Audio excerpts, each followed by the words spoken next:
When I first started driving, I didn't have a clue about the genius of one-way streets. I obtained my driver's license when I was about 18 years old, and at the age of 20, I bought my first car. In those days, I drove too fast and I got speeding tickets. However, it didn't take me long to realize the best way to use one-way streets was to drive at or slightly below the speed limit because the traffic lights were mostly synchronized along those routes. It didn't take any longer to get where you were going. Wear and tear on your car was reduced, and the risk of head-on collisions was completely eliminated. Then something stupid happened. In the late 1990s, as I can best recall, I spied a report in the Hamilton Spectator with the headline, "Push for two-way streets gains momentum." I wrote about this proposal at the time. This was an idea that was just too stupid to be stupid, and given my already well-honed predictive abilities, I knew then and there that the idea would be adopted by Hamilton's politicians and that the era of sensible traffic flow was coming to an end in Hamilton, and I was 100% correct. One of the inane statements quoted in that report came from Hamilton's mayor at the time, Bob Morrow. He said, "I am convinced on the philosophical side and from the nuts and bolts side that it makes a whole lot of sense. I think it is one good ingredient to the recovery of the downtown, and this could be a tremendous shot in the arm." As an excellent practicing windsock,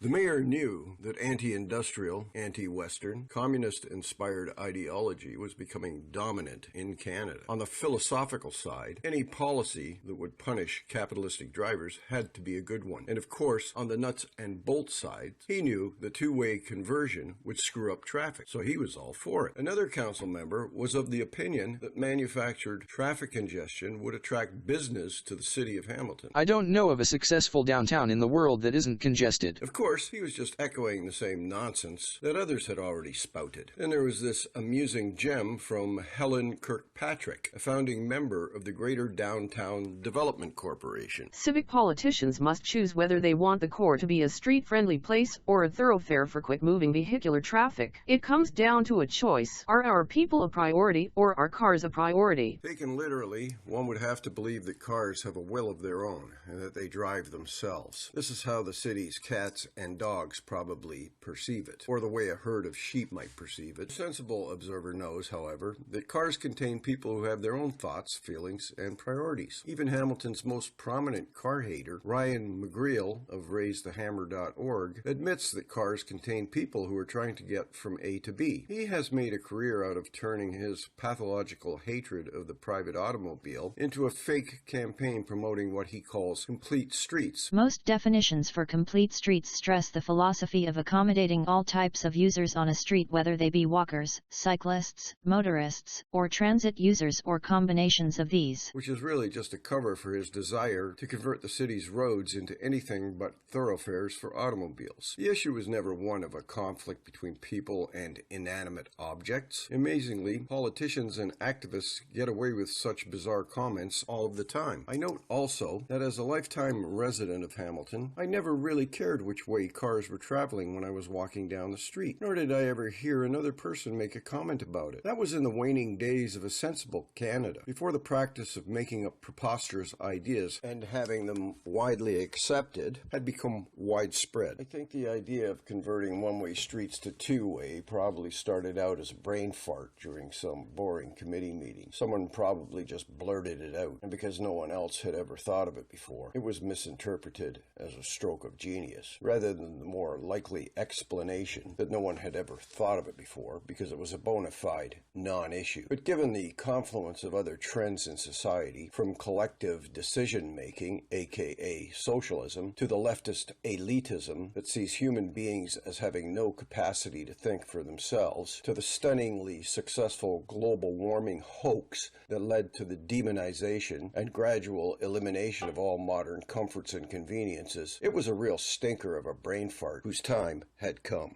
Whoa, open the fucking window. The rest is now history. But why was it stupid? Here are just a few reasons why it was stupid. 1. It wastes time while accomplishing nothing. 2. It wastes fuel while accomplishing nothing. 3. It causes unnecessary idling, which, in addition to wasting fuel and time, pointlessly pollutes the air. 4. It creates safety hazards. 5. The cost of converting one-way streets to two-way streets wastes taxpayer dollars. 6. None of the alleged benefits are real. They are fantasies fantasies conjured up by the minds of people who are looking for excuses to make driving unpleasant. It is almost impossible to find a defense of one-way streets these days, so I've decided to write my own. Synchronized lights. When all of the traffic is flowing in the same direction, the timing of the stoplights can be programmed to minimize unnecessary idling. According to Google Maps, a one-way trip from Dundurn Street South and Main Street West in Hamilton to Gage Avenue South and Main Street East covers a distance of 5.1 kilometers. That's in a straight line. The estimated duration of the trip is 6 minutes. That works out to an average speed of 51 kilometers per hour. By comparison,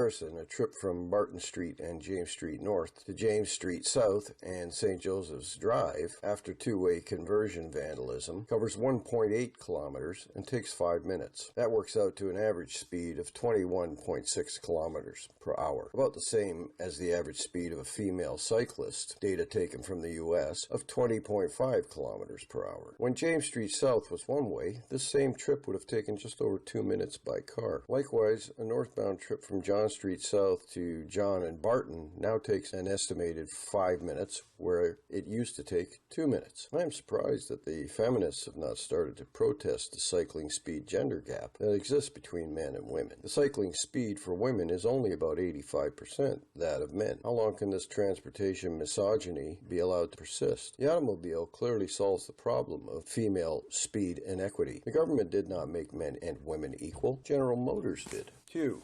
Predictability. When all of the traffic is traveling in the same direction, driver behavior is very predictable. With the notable exceptions we all have a story about, left turns are negotiated from the left lanes, right turns from right lanes, while the rest of the traffic uses whatever lanes are left over to go straight. Turn left, turn right, go straight. Even a cycling activist can figure that much out. And if there is a problem on the road, there is more time to react and adjust to the situation. The relative speed difference between the cars on a one-way street is small versus the relative speed of opposing traffic on a two-way 50 per kilometer per hour street, where the combined relative speed of the opposing traffic is about 100 kilometers per hour. If you're traveling at 50 kilometers per hour down Main Street and a confused or drunk driver in front of you going 50 kilometers per hour decides to do a 90-degree turn right into your path, and you end up T-boning him, the impact can be no more than 50 kilometers per hour, and probably less than that. If, on the other hand, that same confused or drunk driver is going 50 kilometers per hour in the opposite direction, and he does a sudden 90-degree turn into your path, going 50 kilometers per hour, the impact speed combined would be about 100 kilometers per hour. A collision at 100 kilometers per hour can be very serious. Thankfully, there aren't that many drivers who are so confused or drunk that they pull such maneuvers, so it's a very rare occurrence. Although I have noticed in the last few years that since the Uber company started operating on Hamilton city streets, the frequency of these unexpected 90-degree turns has gone way up. I suspect that's because most of the Uber drivers are not experienced cab drivers. They have very little city knowledge and rely instead upon instructions from their GPS units, which often tell them to turn at the last second, and if they're in the wrong lane, they tend to turn anyway, and I have video of this happening on several occasions. 3. Blockage delay reduction. If a vehicle or a city works crater is blocking a lane on either side of a one-way street, especially a one-way street with 3 or more lanes, most traffic can simply glide around it. This is not so easily done on a two-way street with the same number of lanes, especially if there is a vehicle or a city works crater blocking a lane in the other direction as well. 4. Intersections. Using a 4-lane one-way street as my basis, consider the following scenario. Two-way. 2 lanes are filled with drivers desiring to go south, except for the first 2 drivers. One is turning right, the other is turning left. After the light turns green, the driver turning right must wait for pedestrians to cross the street on that same green light. And the left turning driver must wait for those crossing on his side, plus any opposing traffic to clear the intersection. And every other southbound driver must now wait until the first 2 cars have moved before he can move. And then the light turns yellow and then red. And all of the drivers behind the First two must now wait for another entire cycle of the lights before the lights turn green once again, only to discover that the next two cars weren't intending to go straight either. One was turning right and the other was turning left. So now they have to wait for another entire cycle of the lights, and another. And the politicians, they smile at this. Like they said, quote, "We have to figure out ways to make driving less pleasant," unquote. 5. Glare. Tail lights are a lot easier on the eyes than our headlights. When all of the cars are going in the same direction, headlight glare from opposing traffic is minimized. Visibility is a major factor in collision avoidance. There is no safe level of glare. The problem of glare is made much worse in rainy weather.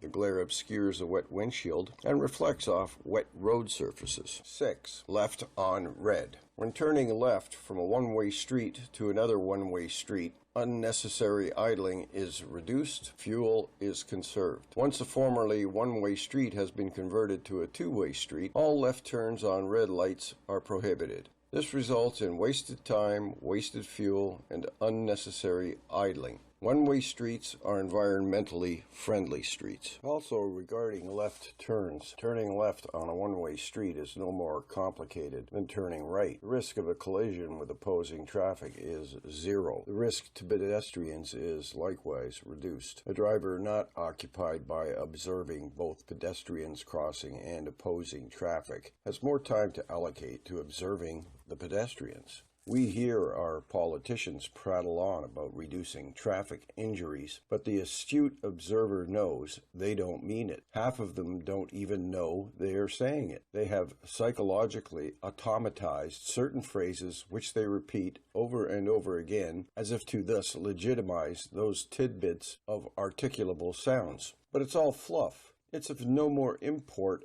than the chirps of a parrot. For pedestrian safety alone, a thinking person would support one-way streets. From an article in the Washington Post dated April 9th, 2014.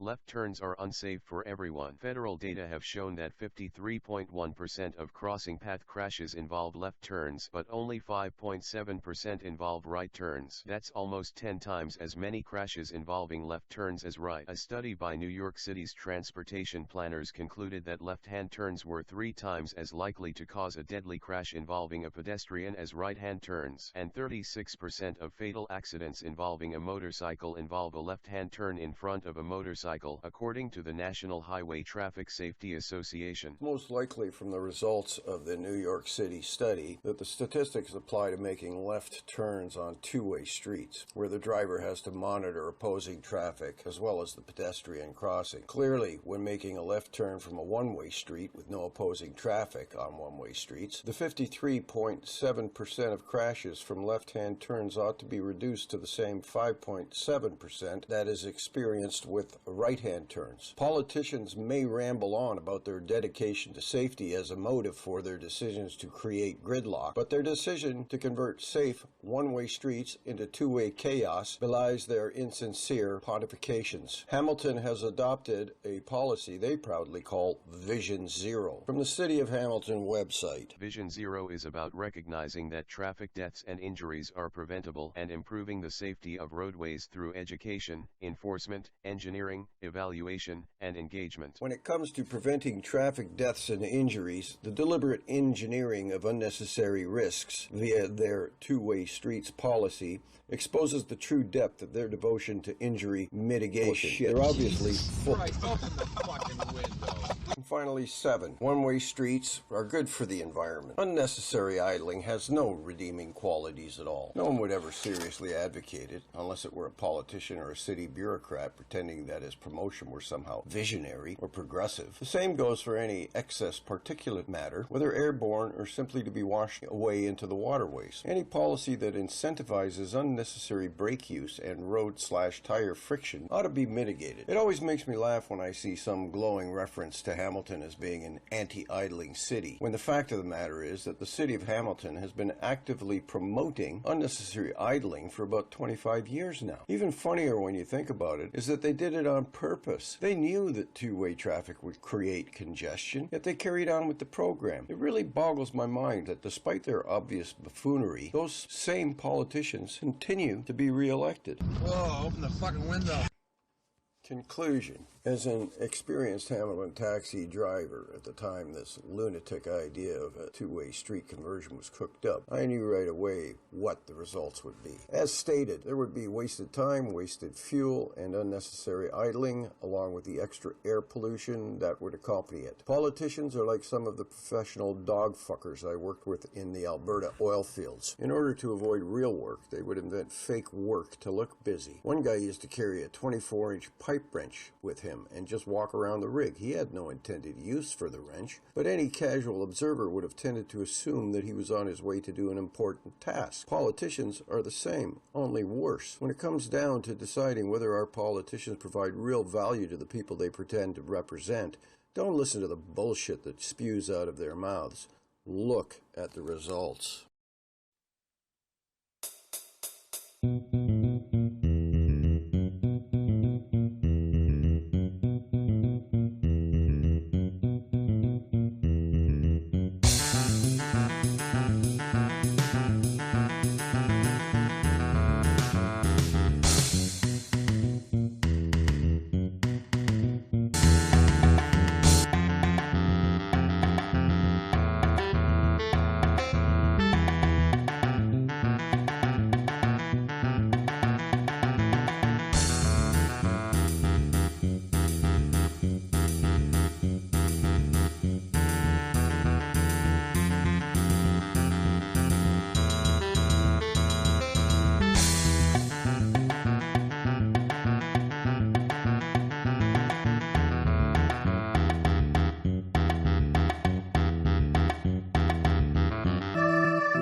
Hi.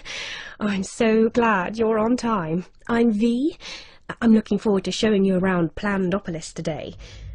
My husband works from home. He's a virtual engineer working on one of the city's desalination plants. He controls the robots who do all the important maintenance. I think he basically plays computer games for a living. You ready to go? Have you got your calorie card open on your smartphone? I registered your visit with Slick Travel Corp the other day, so they've allotted you a journey time to match mine. It makes so much sense, doesn't it? Switch off brain and go to work. With this many people around, I'm glad there's a mega computer in charge. We're so lucky. Our kids were allocated a school quite near my practice, so I can drop them off on the way. It saves on our calorie ration. Well, it won't be long until the little darlings get their career announcements. They've been working so hard, so I'm sure they'll get something good. Not that there's anything wrong with fixing carbon scrubbers for a living or anything. Are you hungry? Let's pop to the market as we're passing. Right, what's on the menu this month? No, not meat. It's not your birthday. The Global Food Council are doing a really good job of keeping food production going. I mean, you don't get the choice you used to, but we're better off than most.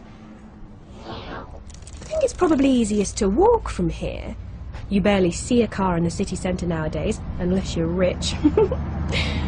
Well, the state knows they just aren't practical anymore. We're all trying to meet our global carbon deal.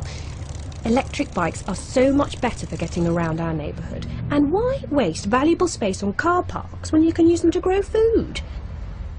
I don't care what you say, Alex. They don't deserve to live in that ghetto. They are completely disconnected. No high-speed transport system, no new internet. They miss out on jobs and many essential services too. Oh, hi again. What a day. I had to make an emergency visit to the Cry Freedom ghettos. I mean, I miss my sister like mad, but I'm glad they went when they were moved to New Amsterdam. They're safe from climate change on the floating city. That must be her now. It's much easier to meet up with friends virtually now. So many cities have banned cars in central areas. Ooh, looks like she's got some juicy gossip.